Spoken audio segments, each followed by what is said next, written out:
சென்னையில போலீசார் தொடர்ந்து அதிரடி நடவடிக்கையில ஈடுபட்டிருக்கிறார்கள். 45 சரித்திர பதிவேடு குற்றவாளிகள் கூட 84 பேர் இன்றும் கைது செய்யப்பட்டிருக்கிறார்கள். இந்த ஒரே நாளில் இந்த கைது நடவடிக்கைகள் மேற்கொள்ளப்பட்டிருக்கிறது.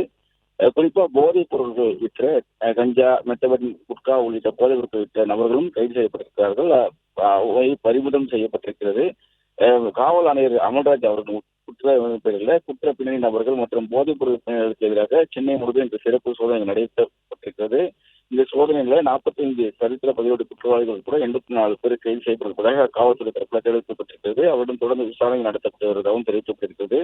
இந்த சோதனையில 5.25 கிலோ கஞ்சா, 3.50 கிராம் மெட்டமெட்டவைன் போதைப் பொருள், அதே போல 115 உடல் வலி நிவாரண மாத்திரைகள், 2.60 கிலோ குட்கா புகையிலைகள் பறிமுதல் செய்யப்பட்டிருப்பதாகவும் தெரிவிக்கப்பட்டிருக்கிறது. சென்னையை குற்றமில்லா நகரமாக மாற்றும் நோக்கிலும் போதைப் பொருள் விற்பனை மற்றும் மிரட்டி பணம் பறித்தல் மற்றும் சட்டம் ஒழுங்கு பாதிப்பு ஏற்படுத்தும் வகையில் ஈடுபடும் குற்றவாளிகள் மீது தொடர்ந்து அதிரடி நடவடிக்கை எடுக்கப்படும் என்றும் காவல் ஆணையர் அவர்கள் எச்சரிக்கை விடுத்து அதன் பேரில் காவல் ஆய்வாளர் தலைமையில் இந்த சோதனைகள் நடத்தப்பட்டு இந்த கைது நடவடிக்கை மேற்கொள்ளப்படுவதாக காவல்துறை தரப்பில் தெரிவிக்கப்பட்டிருக்கிறது.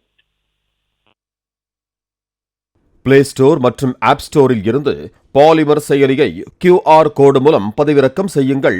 செய்திகளை உடனுக்குடன் பெறுங்கள்.